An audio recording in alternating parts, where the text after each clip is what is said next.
Hello दोस्तों, Bharat news की आज की खबर में हम इजराइल द्वारा फिलिस्तीन पर किए गए हमले के बारे में बात करेंगे। गाजा शहर के एक अस्पताल में मंगलवार को हुए भीषण धमाके का आरोप फिलिस्तीन स्वास्थ्य अधिकारियों ने इजराइल पर लगाया, लेकिन इजराइल का कहना है कि यह धमाका फिलिस्तीन इस्लामिक जिहाद संगठन ने किया।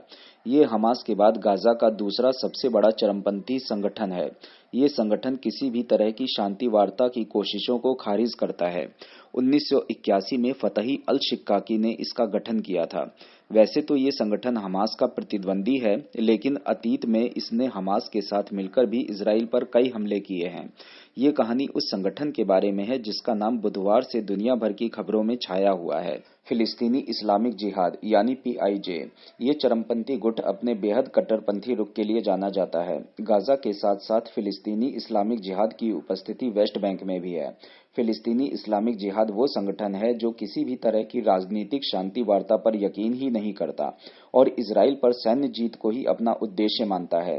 संगठन का मानना है कि इजराइल पर जीत के बाद इजराइल, गाजा पट्टी और वेस्ट बैंक को मिलाकर एक इस्लामिक देश बनाया जाएगा। इस्लामिक जिहाद के गठन की धारणा मिस्र के चरमपंथी समूह मुस्लिम ब्रदरहुड से प्रेरित है। वर्ष 1981 में फतही अल-शिक्काकी और अब्द अजीज अवदा ने पीआईजे बनाया। शिक्काकी का जन्म गाजा के रफा में हुआ। रफा गाजा पट्टी का वो हिस्सा है जो मिस्र से लगता है। शिक्काकी का जन्म एक रिफ्यूजी कैंप में हुआ था। उनके परिवार को पहले अरब इजराइल युद्ध सन 1948 में निकाल दिया गया था। दोनों ने ही मिस्र से पढ़ाई की और वहीं दोनों की मुलाकात हुई।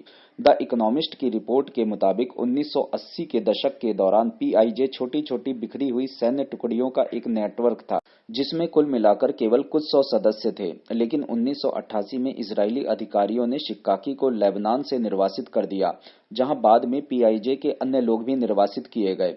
ये सभी निर्वासित लोग इस दौरान ईरान के लड़ाकों और लेबनान में ईरान समर्थित मिलिशिया हिजबुल्लाह के संपर्क में आए।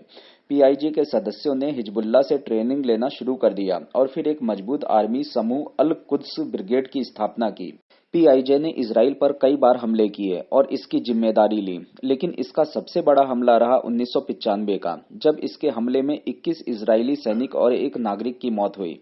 पीआईजे के लोग ईरान के नेता अयातुल्ला रुहुल्लाह खamenei से काफी प्रभावित थे। आइए अब हमास और इस्लामिक जिहाद के कनेक्शन के बारे में बात करते हैं। फिलिस्तीनी इस्लामिक जिहाद और हमास दोनों को अमेरिका, इजराइल, यूरोपीय देश आतंकवादी संगठन मानते हैं। विचारधारा के स्तर पर ये दोनों संगठन एक दूसरे से अलग हैं, लेकिन दोनों ही इजराइल को अपना दुश्मन मानते हैं। यही बात इन्हें एक साथ कर देती है। कई ऐसे हमले हैं जिसमें हमास और इस्लामिक जिहाद एक साथ आए हैं।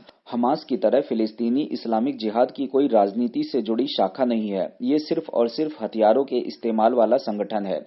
वहीं हमास राजनीति में सक्रिय है और चुनाव भी लड़ चुका है।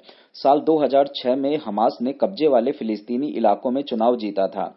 साल 2007 से गाजा में हमास का शासन है। वहां सभी विभाग हमास ही चलाता है। पीआईजे आम लोगों के बीच से समर्थन लेता है। जैसे वक्फ को फंड मिला, किसी इस्लामिक संस्था को फंड मिला तो वह उससे मदद लेने की कोशिश करता है। थोड़ी बहुत मदद मिस्र से मिलती है, लेकिन वो मदद बहुत कम है। पीआईजे का मुख्यालय सीरिया के दमिश्क में है, जहां इसके वर्तमान नेता जियाद अल नखलाह रहते हैं। दोस्तों, इजराइल फिलिस्तीन विवाद के बारे में आप लोगों का क्या मानना है? कमेंट करके हमें अवश्य बताएं। हमारे इस वीडियो को लाइक करें और चैनल को सब्सक्राइब करें।